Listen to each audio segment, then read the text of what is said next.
नमस्कार दोस्तों, मेरा नाम है आदर सिंह और आज इस वीडियो में हम पढ़ने जा रहे हैं किसके बारे में? वकाटक के बारे में।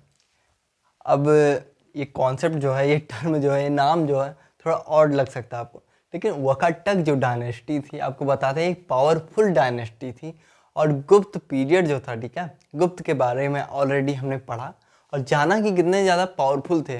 उनका जो एज था, ठीक है, जब वो रूल कर रहे थे गुप्ताज, तो उस पीरियड को जो है हम लोग एक स्वर्णिम युग के रूप में देखते हैं, ठीक है, गोल्डन एज के रूप में। तो उसी टाइम पे, सेम उसी टाइम पे उन्हीं के डायनेस्टी के नीचे ये रूल कर रहे थे। कौन? वकाटक। और वकाटक जो है, ये बाद में इनकी डायनेस्टी जब ख़त्म होती है तो इनके ऊपर समझ लीजिए कि गुप्ताज जो थे उन्हीं का रूल आता है। और कैसे ये गुप्ताज और वकाटक एम्पायर एक दूसरे से जुड़े हुए हैं, यह भी हम इस वीडियो में देखेंगे। तो फिर चलिए शुरू करते हैं।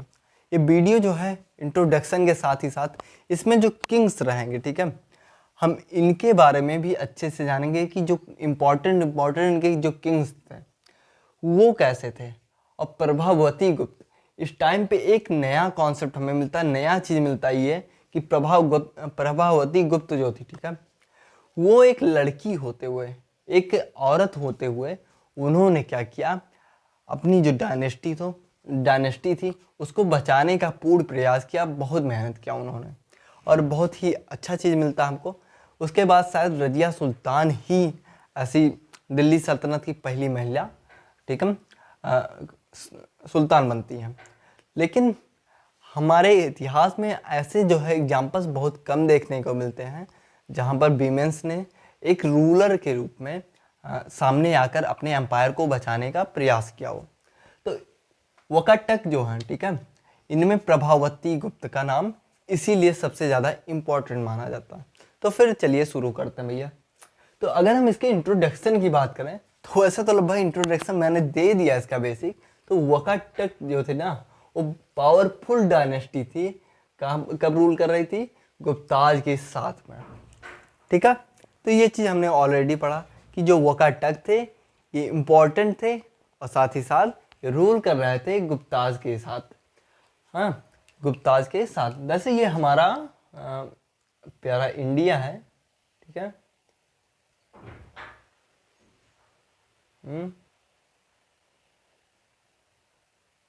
हमारा इंडिया है। तो गुप्ताज जो थे अधिकतर यहाँ पहले क्या था, इस एरिया में रूल कर रहे थे, ठीक है। लेकिन धीरे धीरे इनका एक्सपेंशन बढ़ता गया और उसी के टाइम पे लगभग 3 सेंचुरी एडी में यहाँ पर ये जो एरिया था पूरा, यहाँ पर वकाटक रूल कर रहे थे, ठीक है, उसके साउथ में। और ये जो है एक पावरफुल डायनेस्टी थी। ये मध्य प्रदेश ही नहीं, यहाँ से लेकर जो ये बीच का पार्ट है, ठीक है, आंध्र प्रदेश वाला पार्ट है, यहाँ भी रूल कर रहे थे, ठीक है। तो जो नॉर्दर्न डेक्कन है वहाँ से लेकर लगभग नॉर्थ पार्ट तक, एकदम मोस्ट नॉर्दर्न नहीं लेकिन सेंट्रल, ठीक है, डेक्कन पार्ट तक ये रूल किए, ठीक है। इंस्क्रिप्शन और साथ ही साथ जो पुराण है ना, जो गुप्ताज पीरियड थे उसमें सबसे ज़्यादा पुराण लिखे गए और इंस्क्रिप्शंस भी हमको उस टाइम के बहुत मिलते हैं, ठीक है। तो उससे हमको पता चलता है, क्या पता चलता है कि ये अपने टाइम पे, ठीक है, अपने हेडे एक अच्छे, अपने उन अच्छे दिनों में इनका स्वर्णिम युग चल रहा। जैसे ही हमने पढ़ा कि उनके बारे में, ठीक है, गुप्ताज के बारे में, कि जो गुप्ताज थे उनका स्वर्णिम युग चल रहा था, वही सेम कंडीशन था। ये काफ़ी ज़्यादा ग्लोरीफाइड थे, ठीक है, और इनकी डायनेस्टी जो थी पावरफुल डायनेस्टी थी, ठीक है, ये हमने पढ़ा। और इनका जो हमने बताया ना कि एक्सटेंशन था, वो लगभग कंट्रीज कई पार्ट में था। जैसे बुंदेलखंड, ठीक है, सेंट्रल प्रोविंस जो था मध्य प्रदेश का एरिया, साथ ही साथ बिहार और नॉर्थ डेक्कन, जो नॉर्दर्न डेक्कन का एरिया है वहाँ पर, ठीक है। अब समझ सकते हैं कि इनका जब इतना ज़्यादा एक्सटेंशन था तो कितने ज़्यादा ये पावरफुल रहे होंगे।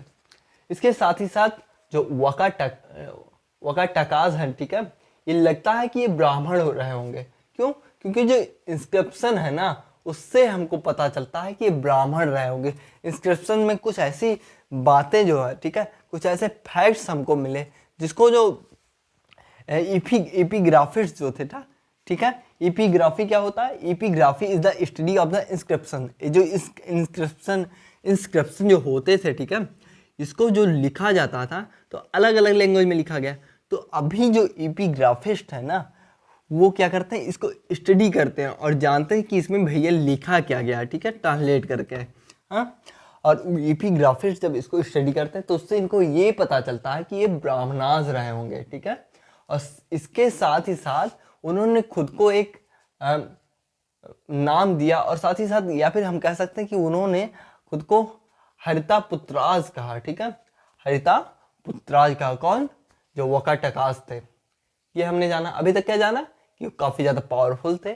उनकी जो डायनेस्टी थी वो नॉर्दर्न डेक्कन से लेकर ऊपर में लगभग बुंदेलखंड के एरिया तक फैला हुआ था।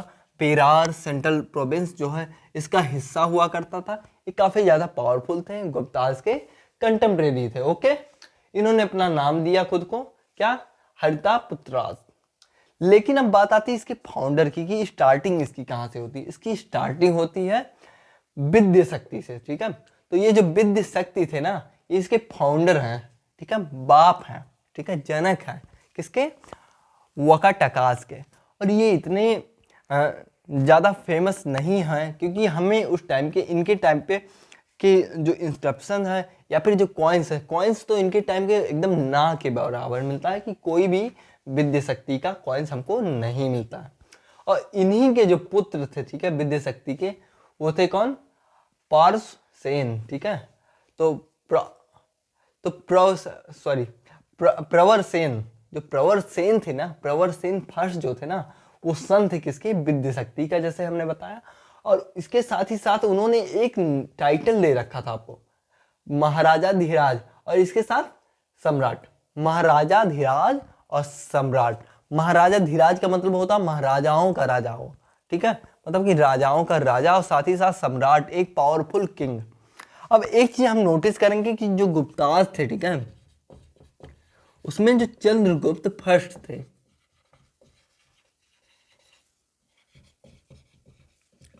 इन्होंने भी खुद को महाराजा धीराज की डिग्री दे रखी थी भैया, टाइटल दे रखा था।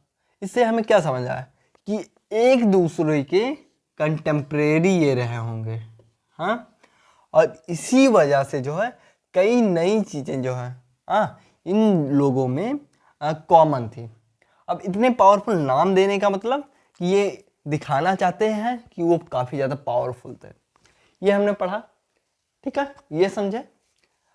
और इसके साथ ही साथ इन्होंने कई ऐसे सेक्रीफाइसेस को जो है स्टार्ट किया, माना जाता है परफॉर्म किया, जो थे अश्वमेध और वाजपेयी। और ये जो सेक्रीफाइसेस होते थे ना, ये अधिकतर जो है ब्राह्मणास करते थे। तो इससे भी हमको इंस्क्रिप्शन जो है ना, हमने बताते हैं हमको, और इससे भी हम थोड़ा आइडिया लगा सकते हैं कि ब्राह्मणास हो सकते हैं। वैसे ये 100% कन्फर्म नहीं है, बिल्कुल भी। एक हिस्ट्री जो है ना, वो एकदम 50-50 के ऊपर टिका रहता है, ऐसे कि इधर भी जा सकता है, इधर भी जा सकता है। 100% वो बात सही भी हो सकती है और शायद 0% भी सही हो सकती है। लेकिन जो एपिग्राफिस्ट हैं, जो हिस्टोरियन है, वो बताते हैं वो ब्राह्मणास थे, ठीक है, ब्राह्मण थे। और जो थर्ड रूलर आते हैं, ठीक है, वो कौन थे?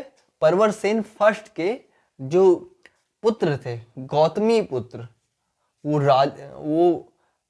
जो है विवाह किसी किससे?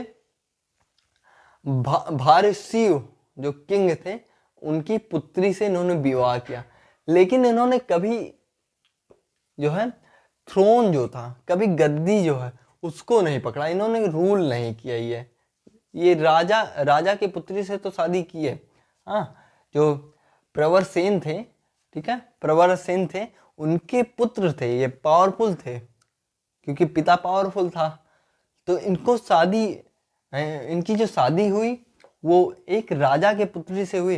लेकिन इन्होंने खुद को राजा नहीं बनाया, खुद को कभी, ठीक है। उसके बाद टाइम आता है, नेक्स्ट रूलर जो थे वो थे रुद्रसेन फर्स्ट।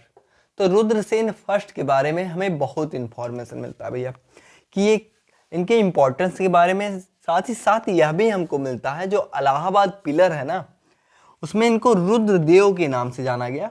और उसमें लिखा गया है कि समुद्रगुप्त जो थे उसको कौन लिखा था, हरिसेन ने लिखा था। किसको, इलाहाबाद जो पिलर था उस पे, ठीक है। तो उसमें इन्होंने बताया, तो उसमें समुद्रगुप्त को काफी ज्यादा पावरफुल दिखाएगा। उन्होंने बताया कि कई ऐसे जो है रूलर्स थे जिसको इन्होंने, कौन, समुद्रगुप्त ने डिफीट कर दिया। तो उसी में से इनका भी नाम आता है कि वकाटकास जो थे, ठीक है। तो इसमें जो रुद्रदेव थे ये भी थे, और इन्होंने भी खुद को पावरफुल शो करने का प्रयास किया हर जगह। तो ये हमने पढ़ा, ठीक है। क्या पढ़ा, विद्य शक्ति जो है इसके फाउंडर, उनके पुत्र का नाम क्या है, प्रवरसेन फर्स्ट। वो कुछ खुद को टाइटल दे रखे हैं, महाराजा धीराज और साथ ही साथ सम्राट। और उन्होंने कुछ सेक्रीफाइसेस जैसे वाजपेयी और अश्वमेध की स्टार्टिंग नहीं कह सकते, बहुत ज़्यादा लेवल में परफॉर्म किया।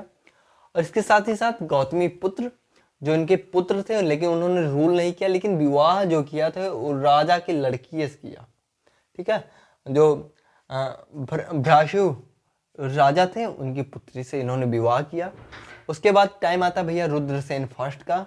वो इंपॉर्टेंट रूलर बने इस डायनेस्टी के, लेकिन उनको डिफीट कर दिया कौन, समुद्रगुप्त ने। ऐसा लिखा गया इलाहाबाद पिलर में। इलाहाबाद पिलर कौन लिखा, कौन बनाया, क्या लिखा, इसको हम क्या बताए थे, हरिसेन ने, ठीक है दोस्तों। जो उसके बाद नेक्स्ट रूलर आते हैं, ठीक है, जो नेक्स्ट किंग आते हैं, उनका क्या नाम था, पृथ्वीसेन।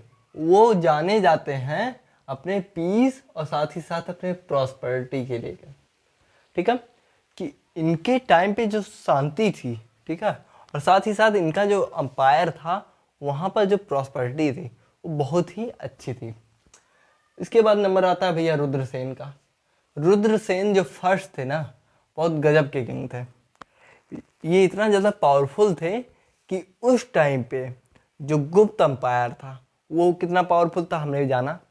तो उसके जो किंग थे, ठीक है, कौन, चंद्रगुप्त सेकंड, उन्होंने अपनी पुत्री की शादी इनसे कर दिया, रुद्रसेन फर्स्ट से। लेकिन क्या होता है कि रुद्रसेन फर्स्ट का डेथ हो जाता है। तो मृत्यु के बाद जो है, जो चंद्रगुप्त सेकंड थे ना, इन्होंने अपनी पुत्री को, जो उनकी पुत्री का क्या नाम था, प्रभावती गुप्त, ठीक है, उनको कहा कि अब तुम रूल करो, ठीक है, वहां पर। और किसके नाम पे रूल वो कर रही थी, अपने दो पुत्रों के नाम पे। किसके नाम पे, दामोदर के और साथ ही साथ दिवाकर सेन के नाम पे, ठीक है, दामोदर सेन और दिवाकर सेन के नाम पे रूल कर रही थी कौन, प्रभावती गुप्त। और हेल्प किसका मिल रहा था, उनके फादर का, जो चंद्रगुप्त सेकंड थे, ठीक है, उन्होंने इनकी खूब हेल्प की। और इससे क्या हुआ, इससे ये हुआ कि ये जो है हस्बैंड के एक्सपायर होने के बाद भी अंपायर को संभाले रखी। और इनके टाइम पे, अब इनके बारे में इस रूप में पता चलता है, ऐसे पता चलता है कि कई सारे जो इंस्क्रिप्शंस हैं, ठीक है, वो इनके बारे में हमको बताते हैं। इंस्क्रिप्शन इनकी ऐसे होते कि लैंड ग्रांट ये बहुत देती थी, भूमि दान बहुत देती थी, जैसे ब्राह्मणों को बहुत भूमि दान देती थी। तो इससे जो है हमको पता चलता है कि इनके पास पावर रही होगी, क्योंकि उन इंस्क्रिप्शन में साफ साफ मेंशन है, साफ साफ लिखा गया है कि इनके द्वारा लैंड ग्रांट किए गए, ठीक है। तो ये हमने जाना। और जो इनके हस्बैंड थे ना, उन्होंने चंद्रगुप्त सेकंड जो इनके पिता थे, ठीक है, उनकी बहुत हेल्प की। इनके हस्बैंड ने अपने ससुर यानी कि प्रभावती गुप्त के जो फादर थे उनकी बहुत हेल्प की। किसमें, जो साकाज थे उनको डिफीट करने में, या फिर इंडिया के हिस्सों से खदेड़ने में, ठीक है, उनको साफ करने में, क्लीन करने में पूरा। तो इस तरह से हमने देखा कि इनके हस्बैंड जो थे वो भी पावरफुल थे, उन्होंने हेल्प की उनका, और इसी वजह से उन्होंने अपनी पुत्री का विवाह किया। लेकिन डेथ हो जाता है। डेथ के बाद प्रभावती गुप्त जो है वो अंपायर संभालती हैं, और अपने दो पुत्रों के नाम पे, एक दामोदर सेन एक का नाम था, दूसरा का नाम था दिवाकर सेन, ठीक है। इसके बाद नंबर आता है किसका, प्रवरसेन सेकंड का। प्रवरसेन फर्स्ट के बारे में हमने पढ़ा। प्रवरसेन जो सेकंड थे ना, उन्होंने परवर पुरा, ठीक है, प्रवरापुरा, इस सिटी का बिल्टअप किया, इसको इन्होंने बनाया, ठीक है। तो ये सिटी जब इनका बन गया तो वहां से क्या हुआ, इन्होंने इसको कैपिटल बना दिया, किसका, वकाट, जो वकाटकास थे इसका, वकाटक डायनेस्टी का कैपिटल बना दिया। और उसके बाद ही इन्होंने रामचंद्र का एक मंदिर बनवा दिया वहां पर। अब लो, इससे क्या हुआ, उसको रिलीजन से भी कनेक्ट कर दिया। इससे हमें यह भी पता चल गया कि उस टाइम पे रिलीजन भी अच्छा रहा होगा। इसके साथ जो वकाटकास हैं, ठीक है, वो हमको पता चलता है कि बाद में धीरे धीरे क्या हुआ, वीक होते चले गए। और ये जो प्रवरसेन सेकंड थे ना, इन्होंने प्रकृत पोएम भी कही, जैसे सेतु बंध, एक जो प्रकृत पोएम है, प्रकृत लैंग्वेज में पोएम है, इन्होंने कंपोज किया। इससे क्या पता चला कि जो इनका लिटरेचर था वह भी काफ़ी ज़्यादा अच्छा था, किसका, वकाटकास का। क्योंकि उनके जो किंग्स ही जब लिख रहे थे तो और सबकी तो बात ही अलग है। जब किंग ही आगे रहेगा, जब नेता ही अच्छा रहेगा उनका, ठीक है, लीडर ही बढ़िया रहेगा, तो लोग भी उस चीज़ों को फॉलो करेंगे। तो सेतुबंध लिखा, लेकिन उसके बाद क्या होता, जो वकाटकास थे वो धीरे धीरे वीक होते चले गए, ठीक है। और वीकनेस की ये वजह से क्योंकि कॉन्टिन्यूसली अटैक हो रहा था साउथ इंडिया से। तो कलचुरी राज्य था, ठीक है, जो कालाचुरीज के किंग थे, वो लगातार जो है second quarter of the 6th century, ठीक है, उसमें अटैक करने लगे। जो 6th सेंचुरी में लगातार अटैक्स होने लगे, इसकी वजह से ये एम्पायर लगातार कमज़ोर हो गया, ठीक है।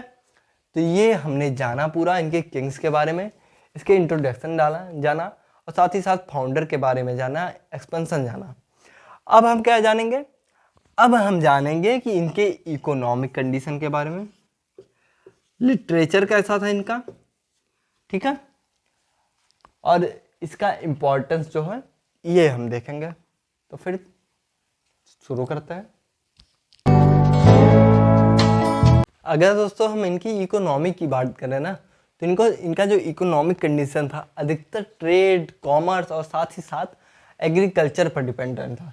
लेकिन फिर भी जो वकाटकास थे ना, उन्होंने काफ़ी ज़्यादा जोर दिया अपनी इकोनॉमी को बूस्टअप करने के लिए एग्रीकल्चर के माध्यम से, क्योंकि इनको लगता था कि एग्रीकल्चर ही एक बेस्ट वे हो सकता है, एग्रीकल्चरल लैंड ही बेस्ट वे हो सकते हैं इनकी इकोनॉमी को आगे बढ़ाने के लिए, ताकि इनकी आर्थिक जो व्यवस्था है, जो आर्थिक स्थिति है, वो बेहतर से बेहतर हो सके। और इसके साथ ही साथ इन्होंने कई सारे लैंड ग्रांट्स किए, ठीक है, किसको, ब्राह्मणास को, हाँ, लैंड डोनेशन दिए ब्राह्मणास को।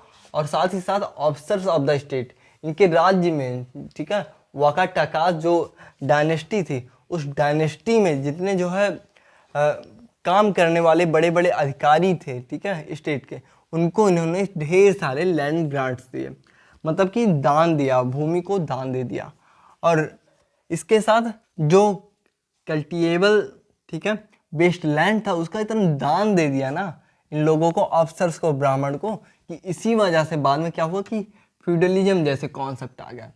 अब फ्यूडलिज्म क्या था, हमने गुप्ताज वाले में इसके बारे में डीपली बताया था कि जो फ्यूडल लॉर्ड्स होते हैं ना, वो क्या करते हैं, उनके पास एक अपना टेरिटरी होता है छोटा सा, और ये छोटा सा बड़ा भी हो सकता है, और साथ ही साथ इनके पास अपने कुछ छोटे छोटे आर्मीज भी रहते हैं और घोड़सवारी सैनिक भी रहते हैं।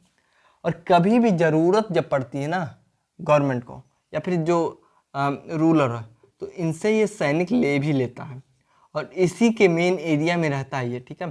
जो फ्यूडल लॉर्ड है वो उसी स्टेट में रहता है जिसमें रूल कर रहा है, लेकिन जो उसका छोटा सा एरिया, वहाँ पर टैक्स लेता है लोगों से, और उसी टैक्स में से कुछ हिस्से को क्या करता है, जो रूलर है उसको ट्रांसफ़र कर देता है। तो इससे क्या हुआ, फ्यूडलिज्म बढ़ गया। हाँ, इन्होंने लैंड ग्रांट इतना ज़्यादा दिया। और इसके साथ वकाटकास जो थे, वो इन जो फ्यूडल लॉर्ड्स थे, इनकी काफ़ी ज़्यादा सपोर्ट भी पाए, ठीक है। इसके साथ जो वकाटकास थे, उन्होंने ट्रेड और कॉमर्स पर भी जोर दिया, हमने बताया था ना। और साथ ही साथ कंट्रोल किया जो इम्पोर्टेंट रूट था, ठीक है, जो रास्ता था, कंट्रोल किया उसको, ट्रेड का जो पास होता था इनके एरिया से। लेकिन एक चीज़ हमको मिलता है कि they did not issue many coins as did the earlier Satavahanas. जैसे सतवाहन जो थे ना, उन्होंने जैसे जितने सिक्के निकाले बाहर किए अपने सोसाइटी में, अपने साम्राज्य में, अंपायर में, उतना ज़्यादा इन्होंने जो वकाटकास थे इन्होंने अपने सिक्के जो है नहीं इशू किए। अगर हम रिलीजन की बात करें तो the Vakatakas perform various sacrifices and patronised Hindu culture. ठीक है, इन्होंने कई सारे सेक्रीफाइसेस किए। ठीक है, जैसे हमने बताया था अश्वमेध जैसे कॉन्सेप्ट, तो इनके जो है कई सेक्रीफाइसेस को इन्होंने किया, परफॉर्म किया। इसके साथ ही साथ जो हिंदू कल्चर था उस पर जोर दिया। सेक्रीफाइसेस भी हिंदू कल्चर में आता, लेकिन एक चीज़ और मिलता है कि इन्होंने जो बुद्धिस्ट और जैन के जो ट्रेडर्स थे ना, इनको भी प्रोटेक्शन दिया। बहुत अच्छी चीज़ है। और जो तीसरा चीज़ हमको मिलता है ना, कि इन्होंने कई सारे टेम्पल्स का भी कंस्ट्रक्शंस करवाया। ठीक है, अभी हमने बताया था कि किस तरह से जो रामचंद्र है, ठीक है, उनके जो टेम्पल हैं वो बनवाए गए इनके टाइम पे, वकाटकास के टाइम पे। ठीक है, अगर हम लिटरेचर की बात करें या फिर साहित्य की बात करें तो जो प्रवर सेन सेकंड थे ना, प्रवर सेन द्वितीय, वो ऐसे राजा थे जिन्होंने प्रकृत पोएम खूब लिखा। जैसे हमने बताया था जो सेतु बंद इनकी रचना है वो एक इम्पॉर्टेंट रचना थी इनके टाइम पे।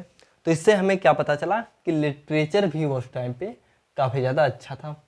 और कालिदास ने इन्हीं के कोर्ट में ही मेघदूतम जैसे एक अच्छे साहित्य की रचना की। ठीक है, और जो वकाटकास थे रूलर, ठीक है, इसमें जो सर्वसेन थे उन्होंने एक किताब लिखा जिसका नाम था हरिविजय। और हरिविजय जो किताब थी यह भी जुड़ी हुई थी इनसे, वकाटकास से। तो इससे हमें यह पता चला क्या कि काफ़ी ज़्यादा इनका जो है लिटरेचर साहित्य उस टाइम पे अच्छा था। और अगर हम गुप्ताज में देखें ना तो वहाँ भी जैसे समुद्रगुप्त हैं, समुद्रगुप्त को देखा गया है कि सिक्कों में बीड़ा बजाते हुए नजर आते हैं। तो इससे हमें क्या पता चलता है कि वो भी इंटरेस्टेड रहे होंगे, ठीक है, लिटरेचर में, इसके साथ ही साथ म्यूजिक में। और वहाँ पर भी कई सारे इंस्क्रिप्शन लिखे गए जो गुप्त अंपायर था। ठीक है, तो दोनों कंटेम्प्रेरी थे एक दूसरे के, तो कई चीज़ें सिमिलर भी थी दोनों में। इसके साथ ही साथ जो वकाटकास थे उन्होंने प्रकृत लैंग्वेज को यूज किया अपने इंस्क्रिप्शंस में। जो उनका इंस्क्रिप्शंस है अधिकतर उसमें प्रकृत लैंग्वेज देखने को मिलता है। और जो लास्ट पॉइंट है हमारा ये है कि वकाटकास जो थे उन्होंने अजंता स्कूल ऑफ पेंटिंग की स्टार्टिंग की, जो उनके टाइम पे जो है फ्लॉरिश्ड हुआ। ठीक है, तो अजंता स्कूल ऑफ पेंटिंग जो थी वो किसके टाइम पे स्टार्टिंग हुई, जो है वकाटकास के टाइम पे, और इसको काफ़ी ज़्यादा फ्लॉरिश्ड मिला, काफ़ी ज़्यादा ये आगे गया। तो ये था हमारा कंप्लीट लेक्चर, ठीक है, वकाटकास के बारे में। आशा करता हूँ आपको अच्छा लगा होगा। अगर अच्छा लगा है तो चैनल को सब्सक्राइब करिएगा, वीडियो को लाइक करिएगा। Thank you. जय हिंद, जय भारत।